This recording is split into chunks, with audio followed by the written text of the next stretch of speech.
about Ahl Al-Kitab food. Sure. We know in the Quran that the ayah is saying their food is we can eat it and they can eat our food. But what I don't understand is it the same Ahl Al-Kitab at that time or now it's different? We cannot eat their meat because the way they are slaughtering, or we can still eat it because they call Ahl Al-Kitab. Jazakallah khair. Jazakallah khair, sister. May Allah bless you and your family. Very good question, subhanAllah. I was actually speaking about it with a brother yesterday about the Ahl Al-Kitab ruling and whether you can have chicken. And were you parked outside a drive-through or something? Huh? Were you parked outside? No. We're actually at a restaurant, but thereafter the brother mentioned how he started following this ruling now, where he is eating from the people of the book, not because he's accepted the ruling. Yeah. He said that Sheikh Rahimahullah, I think he mentioned. He doesn't do it, but he said, Ahl Al-Kitab, it's fine. If I'm ever in the need or in the sort of vicinity where I can't get halal meat, then of course I'll exercise this ruling.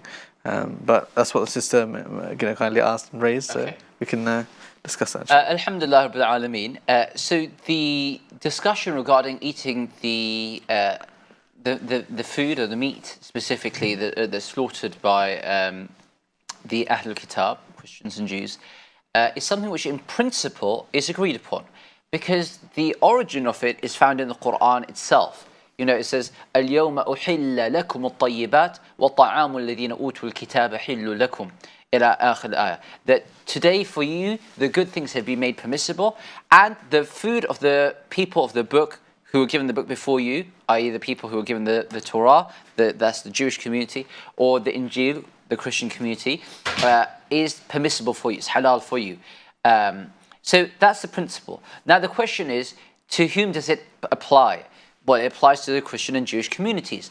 Someone might then respond upon hearing this, but is that the Christian belief, Christians of today or of that day? Well, an answer could come, well, clearly the Quran, as we said at the very head of the program today, is a book for all times and all places. So the default assumption would be that actually it applies to all Christians across the times, and of course the Jewish community across the various centuries as well.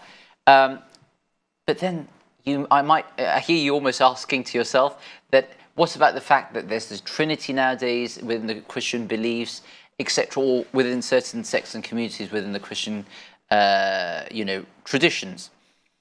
And the answer is that if one looks in the Quran itself, the Quran says, "Intahu," he says, "Wala taqulu thalatha," and do not say three. I do not say invoke the Trinity.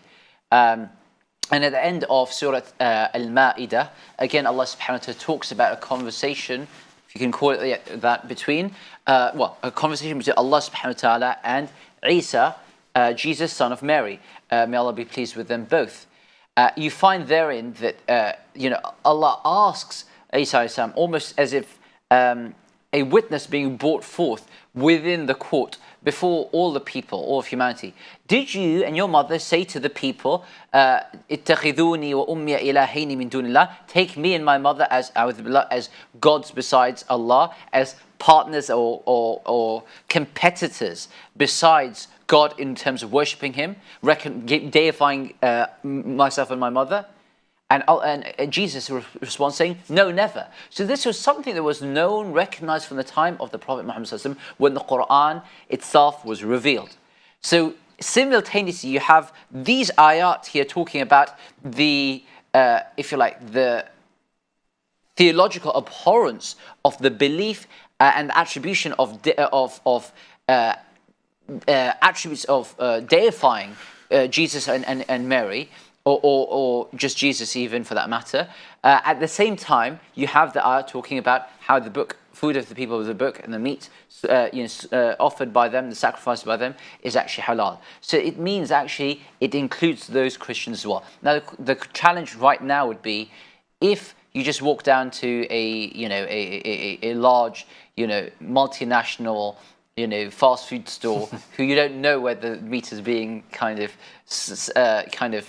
sacrificed, slaughtered, if indeed it's even going through that in the first place. Does it apply to them or not? That's where kind of there's a bit more of a discussion, and some people just use a blanket statement saying, oh, you're in England or you're in America where the majority is kind of, you know, Christian or the like. And others say, well, is it now actually a post-Christian society, etc.?